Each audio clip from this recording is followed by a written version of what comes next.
The River Shannon has been the lifeblood of Ireland for millennia. 360 kilometres long, it slowly cleaves the island east-west, from Cavan in the north to Limerick in the south. If you could harness the force of this mighty river, you could power an entire state and open the door to the future. That was the problem facing the army of engineers, scientists and workers who assembled down there in Ardnacrusha when they started building this, the Shannon Scheme. They really were building Ireland.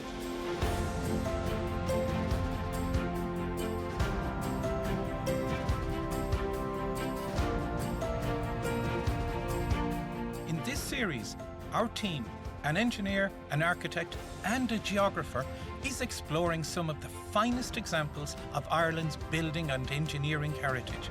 And this time, we've come to investigate Ireland's greatest ever engineering project. Below me, the mighty Shannon is dividing between the old river and a 12.5 kilometre long man-made canal. It can run at up to 400 tonnes a second. The power stored in this water will be turned into electricity by a vast structure which took 5,000 men 4 years to build. The project changed the geography of the flat, meandering River Shannon forever. Geographer Susan Hegarty will be discovering why they chose the Ardnacrusha site in County Clare. I'm looking at the challenge of finding the best spot on the River Shannon to put a hydroelectric power station big enough to fuel the nation's future. And architect Orla Murphy will be exploring the link between Ardnacrusha's architecture and Ireland's place in the world. I'm here to discover how German attitudes to science, technology and architecture influence the look and shape of this complex.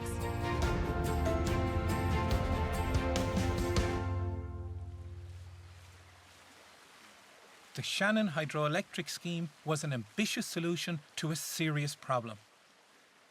When the Irish Free State was established in 1922, the country's electricity infrastructure was still pretty basic and in some places non-existent. Thomas McLaughlin from Drogheda was a 26-year-old engineer who secured a job with Siemens Schuckert, a top German engineering company which was developing hydroelectric turbine systems. Working in Berlin, McLaughlin developed an ambitious plan of his own, convinced that the River Shannon could be harnessed with a single massive hydroelectric power station.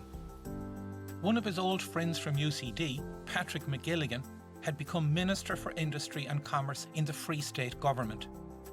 The engineer and the politician set the scheme in motion.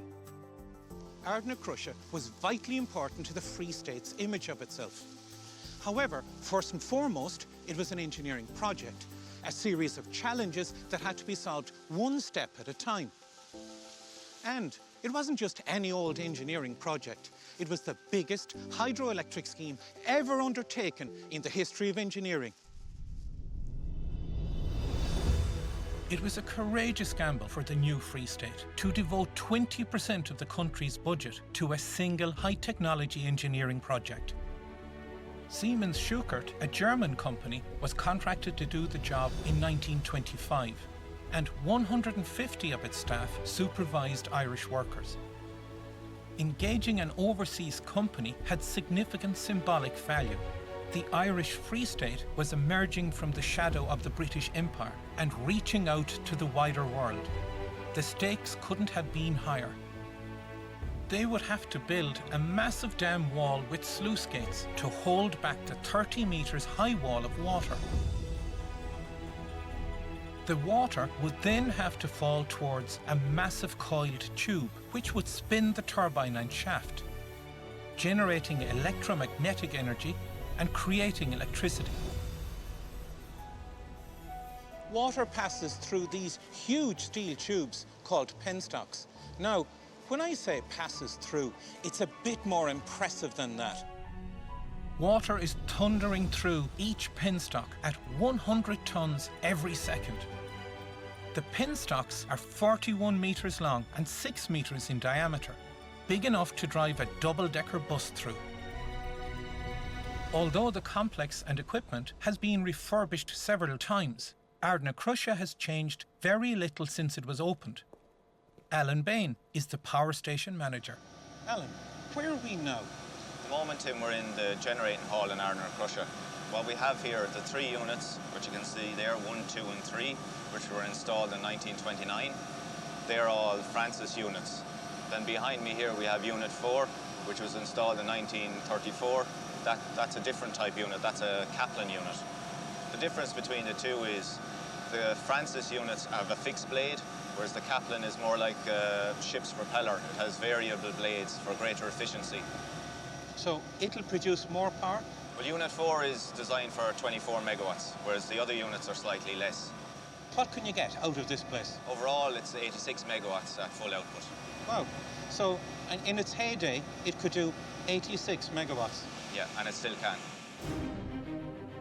The dam, turbines and generators provided the solution for harnessing the power of the water. As soon as it started producing electricity in 1929, those 86 megawatts of power provided for the electricity needs of the entire country. The success of the Shannon scheme silenced the many doubters who had argued for decades that large-scale power generation from the Shannon was a theoretical possibility but not a practical proposition. The chemist Robert Kane came up with a solution way back in 1844. However, the main problem was always the same. In a typical hydroelectric scheme, engineers dam a river to create a large supply of water under pressure that can then be directed to power the turbines. But engineers could never agree on where and how to dam the Shannon River. Susan is investigating the monumental solution to a simple geographical problem.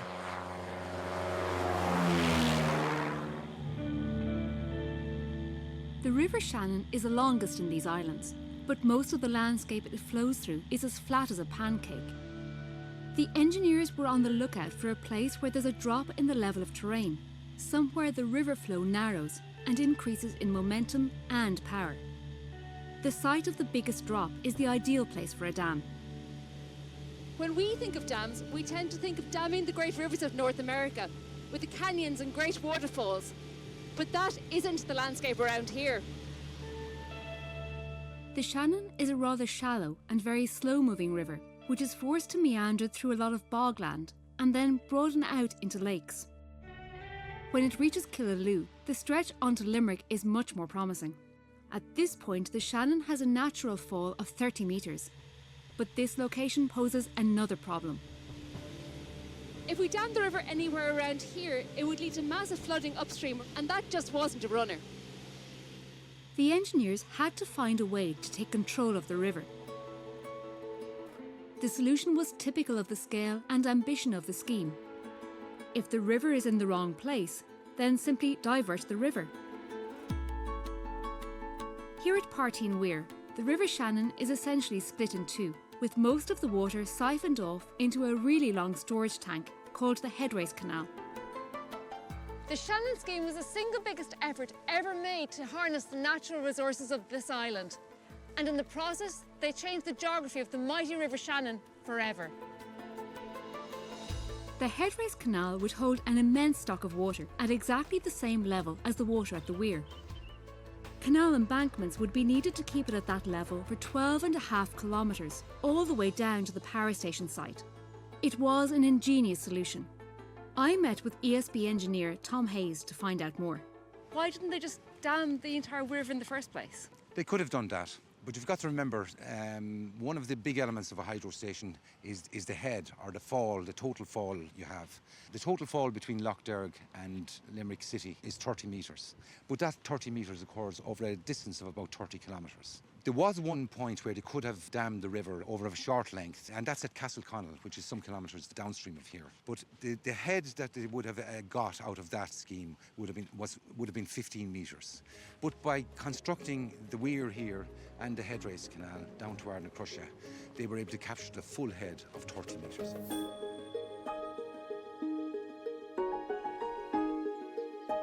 This is one of 3 bridges that had to be built across the Headrace, but the local geography presented other significant challenges.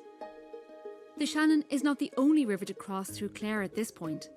A further 9 rivers and streams pass through here, and they all had to be culverted. A culvert is a sort of pipe that carries a river or stream underground. The Blackwater River passes under the Headrace through a culvert 206 metres long, just 2 metres below the bed. Up here you can really get a sense of the difference in height between the Shannon River itself and the Headrace. This was all part of an ingenious plan that ensured an obscure townland 6 kilometres north of Limerick City would become a household name, Ardnacrusha.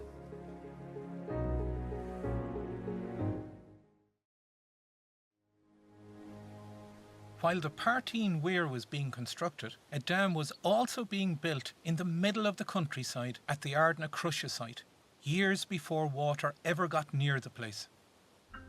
The massive penstocks and their coiled, shell-like tubes were constructed and then encased in concrete to contain the immense water pressure being channeled to the turbines. The pressure of water would overturn this 10-storey high dam if it was not well anchored. 350,000 tonnes of rock and soil were excavated to put this facility on sound footing, and its concrete foundations run down 30 metres below this floor level. I'm heading down deep into the core of this complex, to where nature meets machine. What we have here, Tim, is Unit 1. So what we're looking at is the shaft, which is driven from below by the turbine. Okay. The shaft then connects the turbine to the generator above where we were earlier. Okay. It seems to be running slowly. What speed is it doing? That one there, Units 1, 2 and 3 rotated 150 RPM. Unit 4 goes slightly faster. A little over 2 turns a second. Yeah. Ardnacrusha would help put the fledgling Irish Free State on the map. For Siemens Schuckert, Ardnacrusha wasn't just another commission. It was an opportunity for the company and for German engineering to prove themselves. And it's those influences that Orla wants to explore. This building houses the turbines at Ardnacrusha, and its design is a testament to industry and ingenuity, heavily influenced by German attitudes to science, labour and architecture.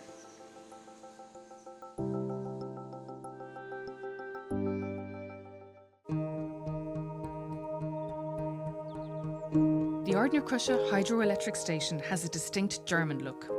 The steep-pitched gable roof with rows of miniature dormer windows has a traditional Bavarian feel. And it's no accident. It's a result of the German philosophy that informed its design. The power station is a steel-framed building rising over 6 floors. In Germany, industry had a cultural value, and so industrial architecture was seen as art. The simplicity and directness of the form of this building is nothing new for the period, but it's the use of light and space that sets this hall apart. This is so much more than a functional industrial building. It's where technology and engineering are put on a pedestal to be worshipped and admired.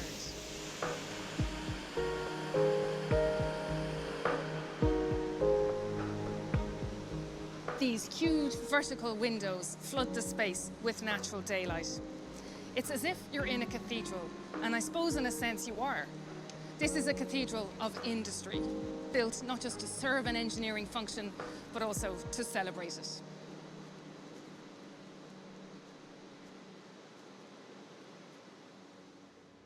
Nowadays, the power station is operated from a state-of-the-art control room, but the old control room has been beautifully preserved on site, with its sleek, curved walls still festooned in the dials and valves which once controlled the flow of electricity throughout the entire state. I'm going to meet Jan Froberg from the School of Architecture in University of Limerick to discuss some of the features of the design.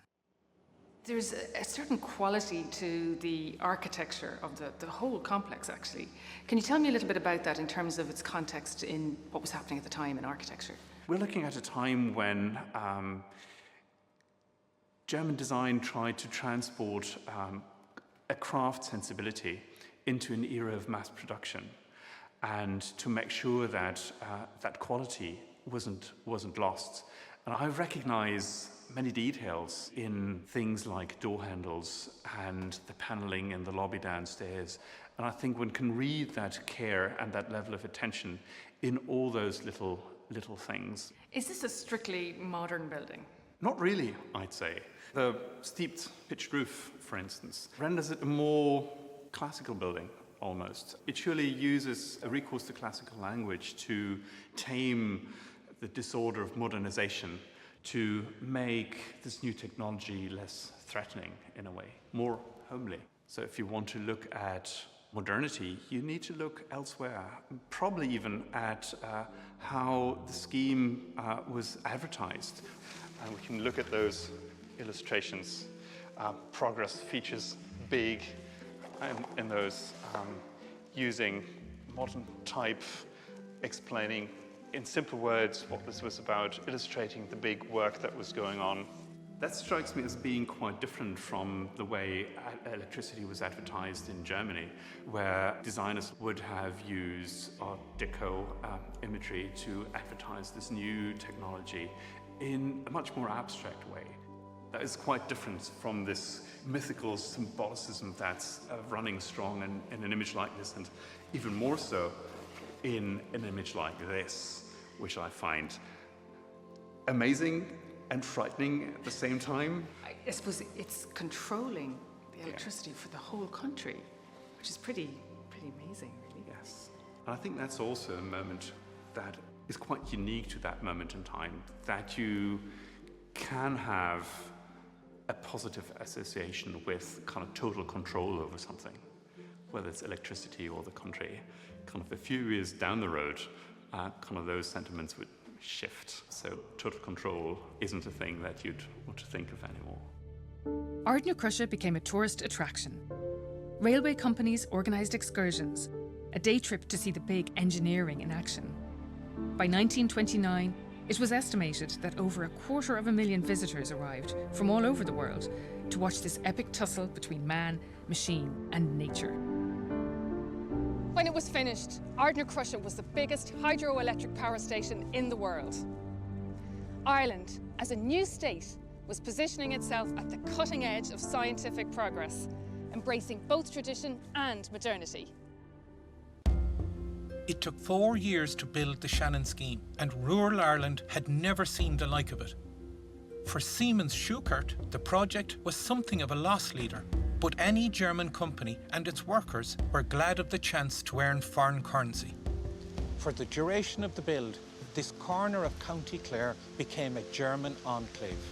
Siemens technicians lived in Alpine-style chalets that sprang up in the Clare countryside. There were German workers, German engineers, German machines, but most importantly of all, there were German ideas.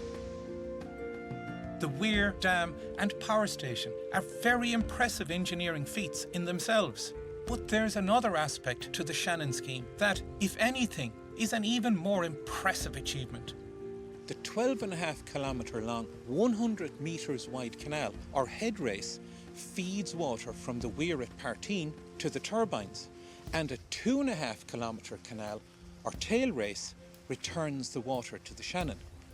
And here's the really interesting bit. It's all man-made. The construction of the Headrace Canal was the biggest challenge of all. A massive channel had to be carved through the landscape. They averaged 10 metres a day, slowing down when they hit solid rock and had to blast their way through. This was civil engineering of epic proportions, and I want to talk with Professor Tom Cosgrove, engineer to engineer. Tom, what did it take to build this Headrace? Well, 16 million tonnes of clay and sand and rock had to be excavated and piled as embankments. So to do this, all of the plant and machinery had to be brought in from Germany. The infrastructure, even to get the plant and machinery from its point of delivery, Limerick docks for the most part, had to be put in place. An entire railway line had to be built all the way from Limerick to Ardnacrusha. railway network had to be built all along the site. This is a gargantuan undertaking in a land that was completely lacking in infrastructure, skilled labour, power, industry of any kind. They modified very large-scale equipment that had been designed for use in the German coalfields. But the thing is, these were all run by electricity. So they had to build a mini power station before they could even start to get the project underway. Was this too ambitious a vision? I think for any large civil engineering project, there's an engineering aspect that has to be got right, but there's a political aspect. Because a project of this scale went all the way to the top. This was sponsored by Cabinet, and it was sponsored by the first Cabinet of a newly independent Irish Republic. There was an awful lot at stake here. And the two key players involved, Tommy McLaughlin on the technical side and Minister McGilligan, Industry and Commerce. And McGilligan researched meticulously. He travelled the world to look at schemes. What they were interested in was not some one-off vanity project. This was something to unlock the potential of an entire country. 150 German technicians brought their skills and experience to the Shannon scheme. But there were thousands of Irish workers involved too. And at one stage, there were 5,000 working on the project. Most of them were employed to dig the headrace. For the Irish workers, what must it have been like for them to work in this big German engineering project? I think one of the big difficulties was this was a hazardous place. But the problem is they would not have recognised the hazards. They would have had no sense of the difference between three-phase electricity and single-phase, between low voltage and high voltage, and there were electrocutions. There were also many accidents on the railway systems, so workers were sometimes hit by moving locomotives. So it must have been quite overwhelming, but times were desperate. And in fact, there was a system in place where each week workers were sent from a different labour exchange. They came from as far as Donegal, and then it would be Cavan's week, and a bunch of them would come from Cavan, and then it would be Kerry. And you can imagine the difficulties of the foremen dealing with new waves of workers each week from a different area of Ireland, and for the most part, people whose only experience of work was agriculture. The scheme was formally completed on the 22nd of July 1929 at a cost of nearly £6 million. It also cost the lives of 33 construction workers. Electricity began to flow immediately to every corner of Ireland, the first country in the world to have a national electrical grid. With the flick of a switch, Ireland changed forever.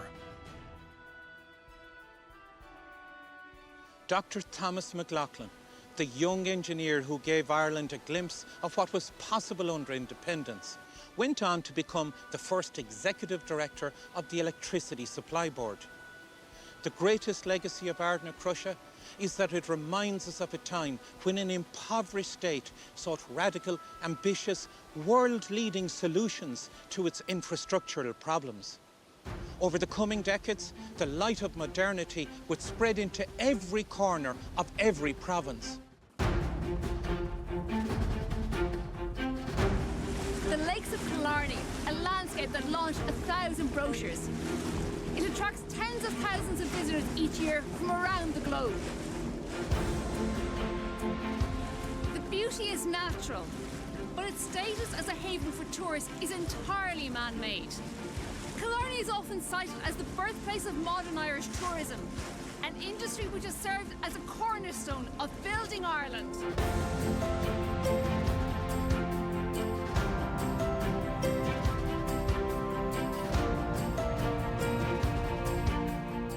In this series, our team, an engineer, an architect and a geographer, is exploring some of the finest examples of Ireland's building and engineering heritage. And this time, we're in Killarney, County Kerry, where a beautiful landscape became a marketable product.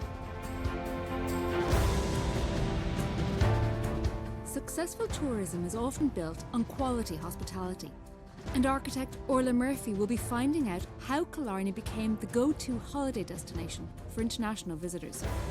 Killarney blazed a trail for Irish tourism, and this building, the Great Southern Hotel, established a model of comfort and convenience that would be copied the world over.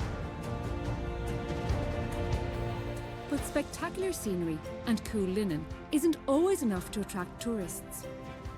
Engineer Tim Joyce will discover how the coming of the railways transformed tourism in Ireland forever. I'll be rediscovering the feats of engineering that opened up this raw, stunning landscape to the modern world.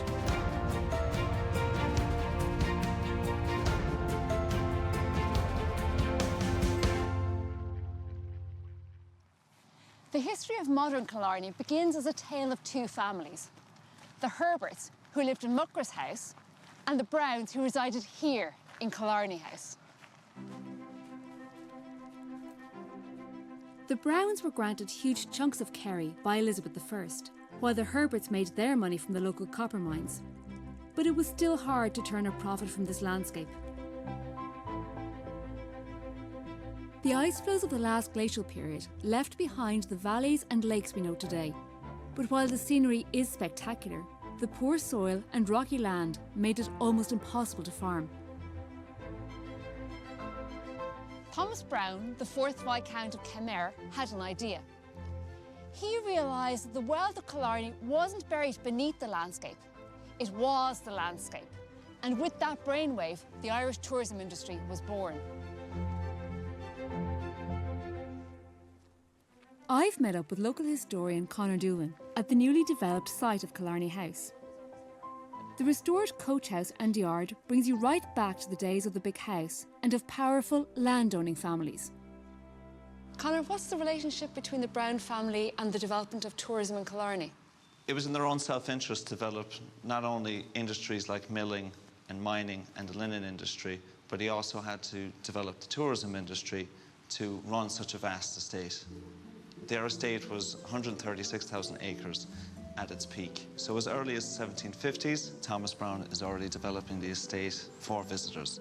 There would have been an entrance fee into the estate. He would have kept coaches here in the stables where we're standing today. Lower Kenmare also controlled the boats on the lakes of Killarney, so if you wanted to take a boating journey, you were essentially paying Lower Kenmare.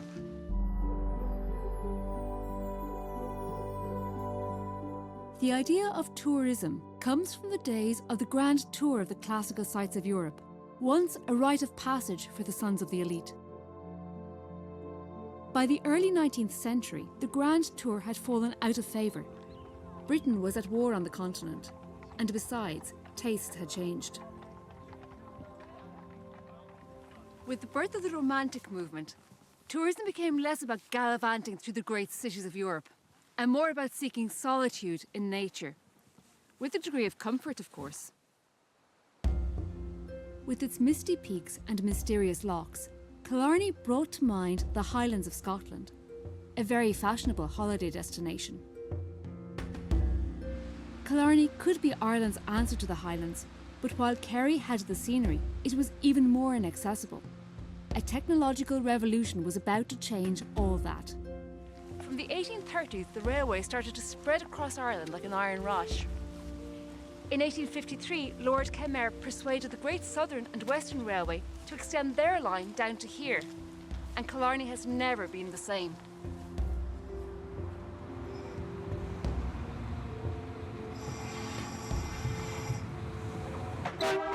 The new station opened on the 16th of July, 1853. Huge numbers of well-heeled visitors from all over the United Kingdom began to arrive into Killarney, and Orla is going to find out how their expectations were met. Until the 1850s, Killarney was a two-horse town. Anything that wasn't owned by the Browns was owned by the Herberts. But the railway bought a new player, the Great Southern and Western Railway Company. And this was the jewel in their crown. When it opened, it was known simply as the Railway Hotel, and with good reason.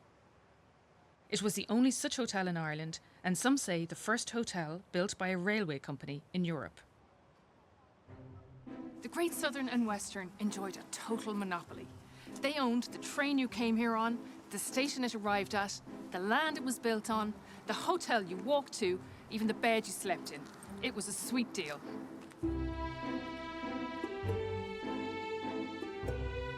This was package tourism, but if the idea suggests a cheap and cheerful option, think again. Victorian tourists had high standards, and the railway hotel was built to reflect them. Architect Frederick Darley designed the hotel in the style of a great country house. But this wasn't just a bed for the night. It was itself part of the great spectacle of Killarney, designed inside and out to take the visitor's breath away. The whole place was delicately poised between technology and tradition. The public areas of the hotel were lit by gas, but the bedrooms were candlelit. Every evening, a porter would knock on your door and light the candles. It was all part of the pageantry. From marble stairs to chandeliers, everything was designed to make the visitor feel like royalty. In fact, it's even said that these white stairs were designed so that two ladies in hoop skirts could pass each other by without either giving way.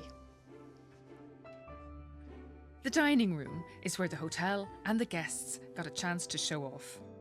Frank Core has written a history of the Great Southern Hotel, and he's suggested a civilised chat over afternoon tea. Hello, Frank. Hello, Arna. Pleased to meet you. This is beautiful. Yeah, isn't it? So, Frank, what type of people were the tourists who came here initially in the early days? Smug Victorians, wealthy people, initially I think from Dublin, and then later on from England as the railway and transport infrastructure improved, particularly in England. They would have been landed gentry, professional people, merchants, basically people who were pretty well off. And was the grandeur of the hotel and the interiors that were sitting beneath, was that important to underpinning that image of elitism or luxury? They were used to privilege. I mean, most of them lived in big houses with servants, either townhouses in London or houses in the country. So when they came to a hotel, they wanted something similar. They wanted the hotel to look a bit like the grand houses that they would be used to in England, or the townhouses. They wanted comfortable beds. They particularly wanted service. They wanted staff to be at their beck and call. And when the hotel was built initially, it had Turkish baths. So they would have wanted to be able to have a Turkish bath in the afternoon or something like this. Is that why there is this grandeur in the interiors particularly? Yes, I think if you were, built a hotel aiming at that particular market, you had to exceed their expectations. You had to have it even more grand, if you could, than their homes. And as they sat down, they would be greeted by a staff that was equally in elaborate uniforms, some of the waiters in lovely red jackets, others in formal evening wear, and have a very elaborate menu. And they would talk about what happened during the day and soak in the atmosphere and gossip. The Great Southern Hotel was home to luxury and indulgence, an entirely new concept in personal leisure. It was a model that would ripple out from the lakes of Killarney to the five-star hotels and exclusive resorts that would spread around the globe in the 20th century. The hotel business was just one of the industries that sprang up in Killarney as visitors flocked here during the 19th century. At a time of poverty and suffering throughout Ireland, tourism kept Killarney afloat. The tourist season was highly lucrative for Killarney, but it was also very short. Thanks to the Irish climate, the window for outdoors activities and tours in the area was hardly 3 months. The arrival of autumn meant the departure of the tourists. Hotel check-in desks were quiet, jaunting cars weren't in demand, and the railway platform was empty. For the citizens who serviced the tourist industry, the summer always ended too soon. And local guide Mike O'Connor is going to tell me more. Mike, lovely to meet you. Hi, Sue. Welcome. Thank you very much indeed. Mike, during the summer, this place was obviously buzzing in the 19th century. What was happening in the winter in these lanes? The winter in these lanes, they were very, very densely populated. People lived in real poverty and in, I suppose, maybe some might even say today, squalor. They would have collected the slops from the hotels to feed the pigs. They would also be busy repairing the carriages that plied the tourists around the beautiful Killarney lakes. So you had boatmen, you had hotel porters, you had guides, all had to live and survive during the winter, and they would have lived down these lanes here in Killarney that we walk here now. So then did Killarney become a draw for people from the rural hinterland? Correct. The man from the country was a good man with a horse. They would train the horses, sold them on to the Jarvies here in town. And then, of course, the flip side of that then was in the winter, the horses needed to be fed and kept in good form, so the horses went out in the lush green pasture lands in the winter. By the mid-1800s, tourists were coming to Killarney in their droves. And it wasn't just the wealthy households with their servants. Travel agents like Thomas Cook were opening up holidays to the new middle classes.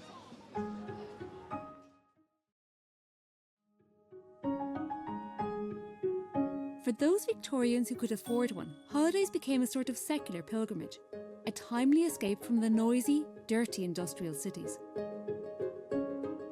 Killarney was closer and cheaper than the continental spa towns, and it acquired a reputation for cleansing body and mind. With the coming of the railways, this remote corner of Ireland suddenly became accessible and desirable. All of Kerry knew that the railway was the path to the future, and Tim is discovering that that meant laying down tracks in some of the most inhospitable terrain in Ireland. The Valentia Railway was the most westerly line in Europe. I'm here to trace this scenic route and find out about the determined engineering that made it possible.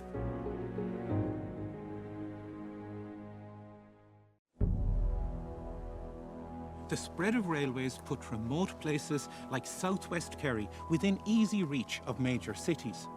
The idea was to carve out an overland route from here in Killarglen all the way down to Glen Bay.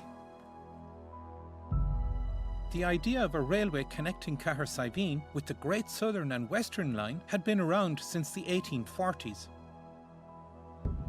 It wasn't until later in the 19th century that those plans were put into action. This was new ground for Irish railway engineering. No one before had ever tried to build a railway through our most mountainous region. But if Kerry's landscape was a marketeer's dream, it soon proved to be an engineer's nightmare. The mountains in this part of Kerry presented a serious engineering challenge. Shale and solid limestone were the physical challenges, and the sheer inaccessibility of this remote peninsula meant heavy and cumbersome steam machinery couldn't be used to excavate, drill or bore. There was only one option. The line would have to hug the coast. It took 3 years and almost £250,000 before the job was done. By the end, what they'd created wasn't just a practical coastal railway, it was one of the most scenic journeys in Europe. For the railway to cross Drung Hill, a shelf had to be cut into its western edge, 82 metres up. This was engineering as a high wire act, with the line clinging to this ledge on its way south.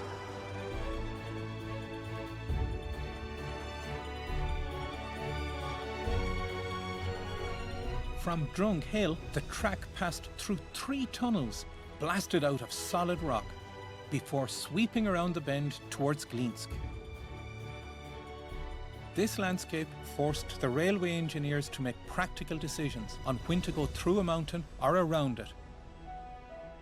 Trains can't turn sharp corners, they have to turn on a gentle curve. Railway engineers work to a minimum curve radius. So, in the case of the Glinsk viaduct, the curved line was inevitable. But the viaduct itself is made up of a series of straight bridges. One man who knows this stretch of the line is local railway enthusiast Pat Kavanagh. Pat, engineers like me hate to have to design curves. Well, the whole line here, Tim, is curved. There's no straight lines in this railway line from Farnford to Valentia. It's very little of it anyway. They came up with a design that really had to hug the local hillside in order to make the train operational from Farnford to Valentia Harbour. So how many men were working on this and what kind of work did they have? There were 1,200 men, of which 272 were skilled labourers. And the skilled labour was art men working at stonework. The feats of engineering and the work of stone was second to none. The stone piers that were put in right through the area were huge, without any machinery whatsoever. 100% manual labour throughout the project. The completion of this line, what did it mean to this area? Well, it provided a vital source of employment. Immediately afterwards, tourism benefited, and it provided what it was set out to do, provided modern transport infrastructure into a community that did not have barely a road within it at the time. The line is long gone, but its legacy lives on in tourist trails like the Ring of Kerry and the wild Atlantic Way. Not bad for a little narrow-gauge railway. On the 26th of August 1861, the 6:30 p.m. train from Dublin delivered a very distinguished guest to Killarney. Queen Victoria herself, accompanied by Prince Albert and other members of the royal family. Visiting the Browns in Killarney House and the Herberts in Muckross, she quickly set about a series of excursions that would become the standard Killarney tourist experience for the next 150 years. The tourist experience hasn't changed much since Victoria's time. This isn't the old story of tourism selling local traditions. In Killarney, tourism is the local tradition. Mike. Hi, Susan, how are you? Lovely to meet you. And you too. What's the horse's name? The horse's name is Arthur. Hello, Arthur. Thank you for taking me around today. Yeah, you're ready for it? The Victorian visitor to Killarney had a checklist of must-see and must-do activities. I'm going to retrace a typical day trip for well-to-do visitors. A jaunting car out to the lakes was, and still often is, top of that list. The hotels themselves organised day trips, providing servants and picnic lunches. But the main attraction was the opportunity to get out and about in some of Kerry's most spectacular scenery. That's one of the nicest views we have here now of the lakes of Killarney. You know, it's the lower lake there, Loch Lane. And this was the main route that they used to take here to Muckross House. For how long has this particular route been used? Well, they've been doing these tours in Killarney for over 250 years. The Killarney experience allowed middle-class tourists to live like gentry for a few days. Being driven around these wild surroundings, it's easy to imagine yourself as the lord or lady of the manor, as long as you ignored a couple of others that were thinking the same thing.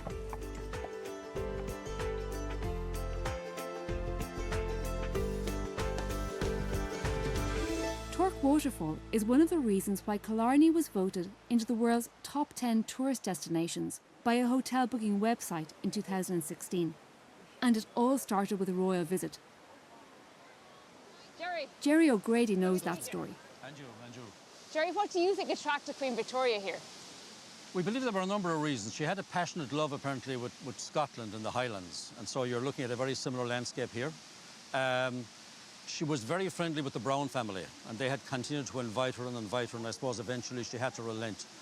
But it's believed that one of the, perhaps, selling points that eventually brought her here was that she attended Duan Boucicault's play, The Colleen Bawn, in London on a number of occasions, and was blown away, apparently, by the landscapes of Killarney, which were used as the scenic backdrops.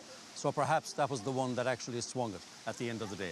This is a spectacular waterfall, Jerry. How important were sites like this for Queen Victoria's visit?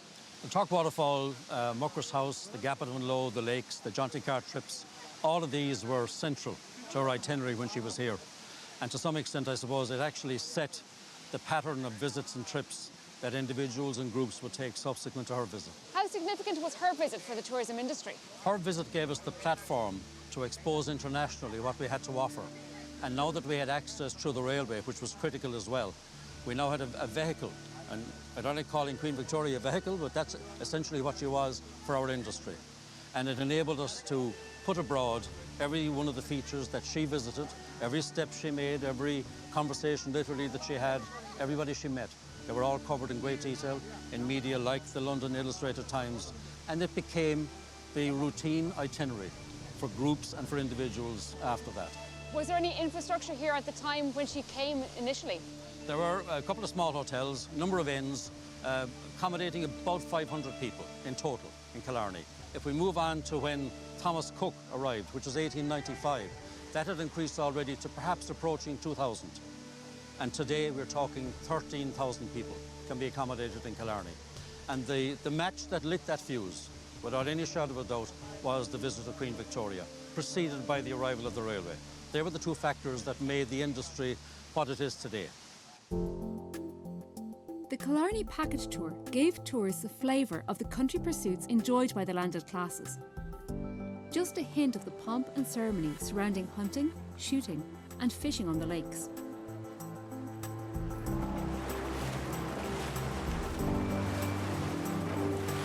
Everything was laid on by the hotels and ran to set daily timetables.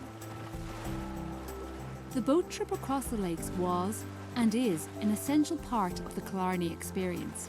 Each hotel would have had its own uniformed crew, all jostling for the tourist business. A Victorian day trip typically ended in spectacular fashion. A bugler accompanied boating parties to Eagle's Nest Mountain for a haunting ritual which still raises a shiver today. Blow, bugle, blow, set the wild echoes flying.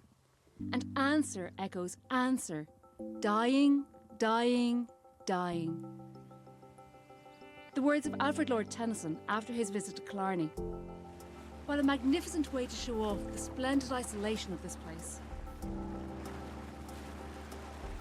Tennyson, the Victorian poet, was an early champion of Killarney's beauty, but millions have come to appreciate it since. The lessons learned in Killarney about hospitality, marketing and harnessing natural resources have made Ireland a world leader in tourism, and Killarney has done as much as the Blarney Stone or Newgrange to cement an image of Ireland in the world's imagination. For the Victorians, Killarney was peace, refuge, sanctuary. For the modern visitor, it's everything from a health retreat to a social experience. Killarney is as much a concept as it is a physical place. And for that, we can thank some very modern thinking from 200 years ago.